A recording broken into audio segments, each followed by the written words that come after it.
All right, guys, we're in lesson 8 and we're getting close to being done here on our 9-week course on resilience. Lesson 8, we're going to be discussing how to plan for the future. And for this module, we will learn distress tolerance skills, which help you to tolerate and survive crisis situations without making it worse. For this module, I'm actually going to go through these handouts that are presented to you and talk about them a little bit. So this session will be a little bit different from the others. And some of them you will fill out yourself at the end when it's time for what typically we do the discussion questions. So, when to use crisis survival skills. This is handout 3. And this will go somewhat in order. You should be able to follow along. So, when you're highly stressful, when it's short term, that is, it won't last very long, and it creates intense pressure to resolve the crisis now. Use crisis survival skills when you have intense pain that cannot be helped quickly, when you want to act on your emotions but it will only make things worse, emotional mind threatens to overwhelm you and you need to stay skillful, you are overwhelmed yet demands must be met, arousal is extreme but problems can't be solved immediately. Don't use these skills when for everyday problems, solving all your life problems, and making your life worth living. Alright, crisis survival skills handouts. Handout 2. These are skills for tolerating painful events, urges, and emotions when you cannot make things better. We will go over stop skill, pros and cons, tip your body chemistry, distract with wise mind accepts. I'm not sure if I have that one in here, we'll see. Self-soothe with the 5 senses and improve the moment. So the stop skill, just what it implies. Handout 4. Do not just react, stop. Freeze altogether. Do not move and muscle. Your emotions may try to make you act without thinking, so stay in control. Take a step back from the situation and take a break. Let go. Take a deep breath. Do not let your feelings make you act impulsively. Observe. Notice what is going on inside and outside of you. What is the situation? What are your thoughts and feelings? What are others saying or doing? A lot of this goes back to mindfulness. That's where it becomes beneficial here. Proceed mindfully. Act with awareness and decide on what to do. Consider your thoughts and feelings, the situation, and other people's thoughts and feelings. Think about your goals. Ask wise mind, which action will make for better or worse. Also ask wise mind what you learned about happiness, what you learned about suffering. All that applies here now. Pros and cons. It's good to do this pros and cons worksheet before we get in high crisis. This here is self-explanatory. Fill it out when we get to the end here. Tip skills. Changing your body chemistry. Tip the temperature of your face with cold water. Now here it suggests filling up a bowl of cold water or a Ziploc bag and holding it for 30 seconds. The way that this works is that it expends your body's stored up physical energy by running, walking fast, jumping.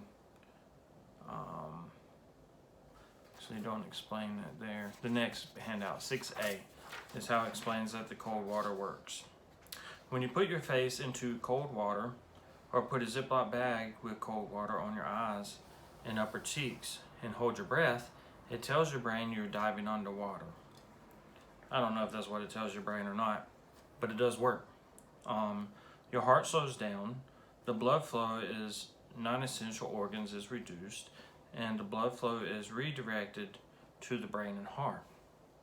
So I don't suggest actually putting your face in bowl or bucket of water, but washing your face, get a cold cloth.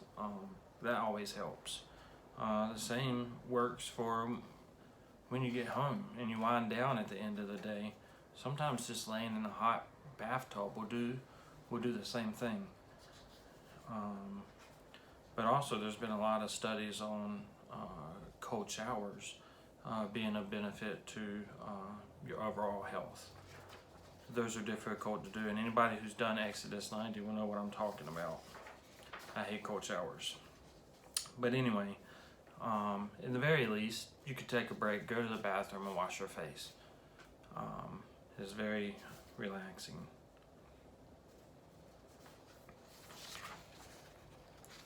And then you pair that with muscle relaxation. And handout 6B talks more about that. And you could read through how to go about doing that in this one here. Effective rethink and paired relaxation step by step.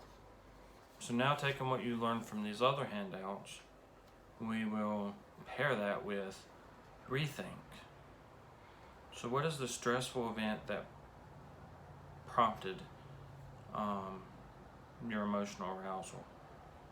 Write down the prompting event.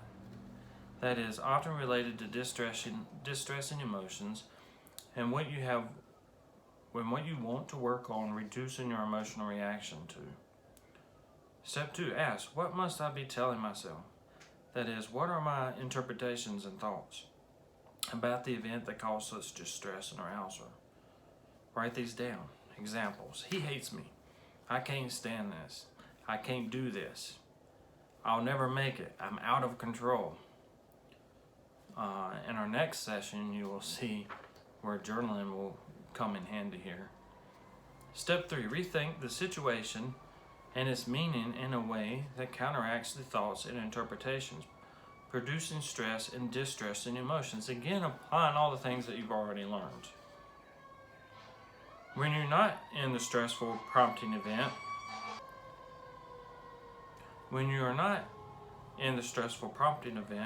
practice imagining the stressful event at the same time while breathing in. Say to yourself an effective self-statement. When breathing out, say relax, while intentionally relaxing all your muscles. Keep practicing every chance you get until you have mastered the strategy. When a stressful situation occurs, practice effective rethinking and paired relaxation. Alright, distracting. Alright. With the first one here, you distract with activities. So you can focus your attention on a task you need to get done, play sports, go walking, exercise, build something.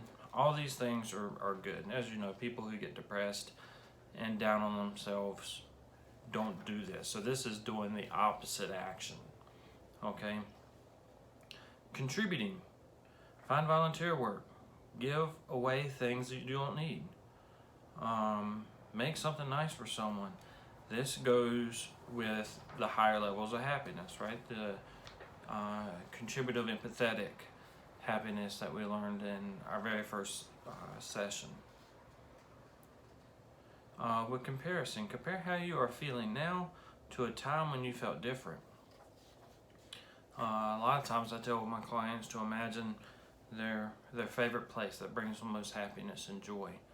And for that, with me, is always family vacation. We go on every year to the mountains over a weekend, Father's Day weekend actually. And it got canceled due to COVID this past year. But thinking about those good times really helps reduce the stress. So think about a place you vacation, a place where you've had fun in the past, a good experience, and thinking about it will help tremendously. With different emotions, read emotional books or stories or old letters, watch an emotional TV show.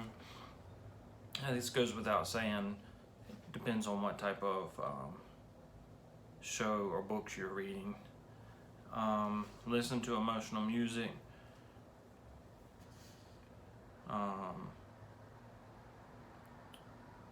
With pushing away, push the situation away by leaving it for a while. Leave the situation mentally. Build an imaginary wall between yourself and the situation.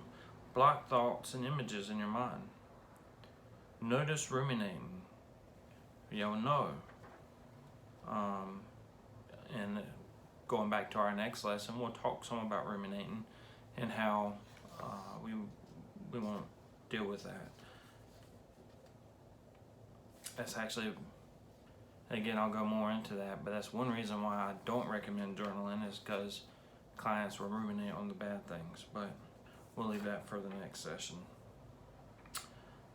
With other thoughts and with other sensations, I'll let you read through that yourself. Self-soothing, handout 8. This is good. Look up at the stars at night. Look at pictures, art, beautiful flower with hearing, smell. A lot of this goes again with mindfulness, okay? Body stand meditation on handout AA. We'll skip through that. Improving the moment. Handout number 9. So a way to remember these skills is the word improve. Imaginary. So imagine everything going well. Make up a common fantasy world. Remember a happy time and imagine yourself in it again. With meaning. Find purpose and meaningless in the painful situation. Alright, that's one way to improve the moment and build resiliency. With prayer, with relaxation, with one thing in the moment, meaning focus your entire attention on just what you're doing. Another thing I tell my clients is pour all your love into that one thing that you're doing. Do it with a smile, do it without complaining, do it non-grudgingly, and put all your love into that very thing you're doing. Keep yourself in that moment. Put your mind in the present.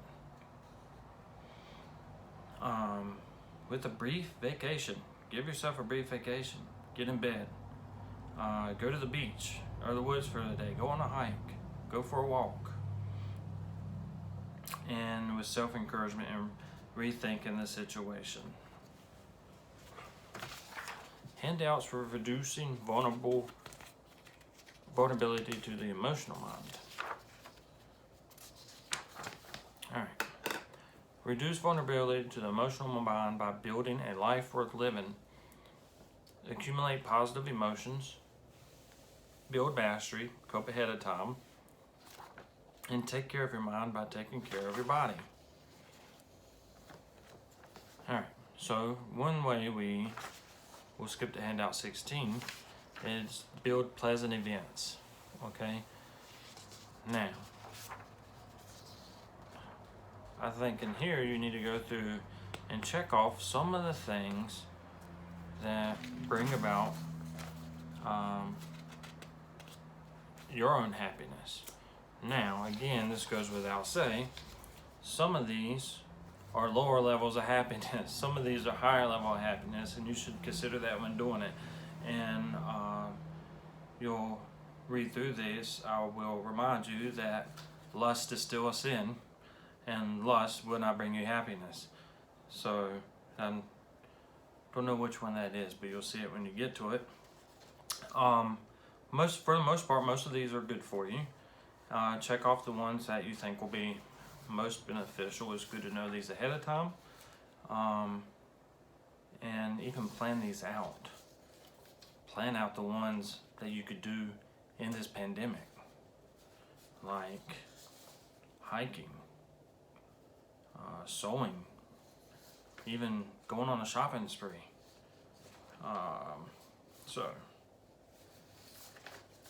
And it even has number 109, teaching. All right. Accumulating positive emotions long term. Avoid avoiding. Whereas before we talked about, avoiding is sometimes good, but it can also lead to less resiliency if you avoid it for too long, okay? So start now to do what is needed to build the life you want. If you're not sure about what to do, follow these steps below. Identify your values. That goes with handout 18. So in these values here, please keep in mind again what you've learned about happiness. Keep in mind the virtues, because if we're not living virtuously, we won't be happy. So keep these values in mind and don't let go of them whenever you suffer crisis, because those are the things that are going to help build resilience. Build mastery and cope ahead. Handout 19.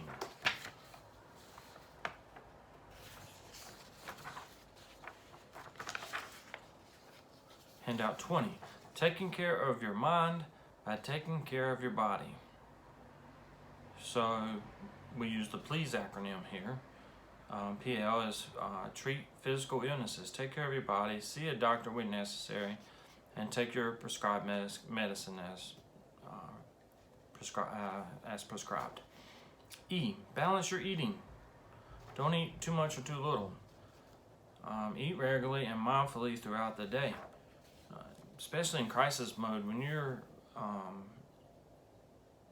have high anxiety, you're burning up all your energy. And so it's important to eat. Don't skip a meal. Eat healthy and frequently throughout the day. Avoid mood-altering substances. That goes without saying. Balance sleep and get exercise. And then we'll go on to handouts for managing really difficult emotions. Mindfulness of current emotions, managing extreme emotions, and troubleshooting and review. I'm going to have you read through those. Managing extreme emotions. Worksheet number, let's see, we're just going to skip through 23, skip through 24, read through these on your own time. Check your mood, check your emotional overload, check emotional minutes that are getting in the way. All those things are beneficial. The last handout here we'll go over is handout 25. And this is basically how to reduce your emotional vulnerability, okay? Everything that is in this handouts here corresponds with this, okay? And it'll help build resilience. That is all here for these worksheets. For the ones that have the bubbles you can fill in with check marks, go through and do those, and read through this. Not all of it will be the same, reap the same benefit on each of you. We all favor some of these exercises over others, and it's different for everyone. It's different for myself. Just take and use what you think will be most beneficial to you, but try them all. And I hope that this will be of some benefit to you. Take it home, and I'll see you in lesson 9.